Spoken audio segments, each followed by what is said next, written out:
So you called me here today to tell you about Act 4 of Romeo and Juliet, right? Because you had that question. Act 4 is the culmination of a lot of things, and mostly it is the Shakespeare. Shakespeare is asking us as the audience to really suspend a lot of our disbelief, that naturally we question some of these misunderstandings, and that to us are just ridiculous sounding, right? So, for example, the first understanding is that the first misunderstanding is that Paris, who is the count, the wealthy count that is neither a Montague or a Capulet, is going to marry Juliet, and we are supposed to understand that it's a big miscommunication, that he thinks that he's going to marry Juliet, but the friar Lawrence and Juliet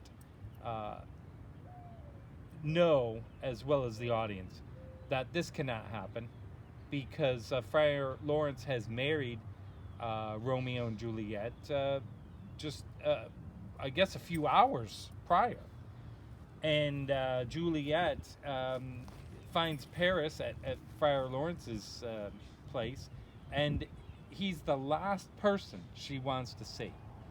And that's just the first misunderstanding. The greatest misunderstanding happens at the end of Act 4, when the audience is asked to believe that everyone thinks that Juliet has passed away. And this is a huge leap in modern day, because we would be like, well, how do you know she's dead and not just in a coma? You know, we would take her pulse, or we would search for her breath. We would even put like a mirror up to her, which is what they used to do actually in the old days. They'd put a mirror up to their face to see if there was breath coming out. So, I mean, in modern day, we're just in disbelief over this, as well as the audience throughout different time periods. They're asked to really take a leap of faith in this, and the reason why we do as an audience and still think that it's a great play is that we want to see this high drama. We know we're in on it, and the drama is going to get tragic, and we want to be part of that action, even though it is kind of silly that the Capulets and Nurse and even Friar Lawrence would all immediately accept that she had passed away so suddenly without even checking her pulse.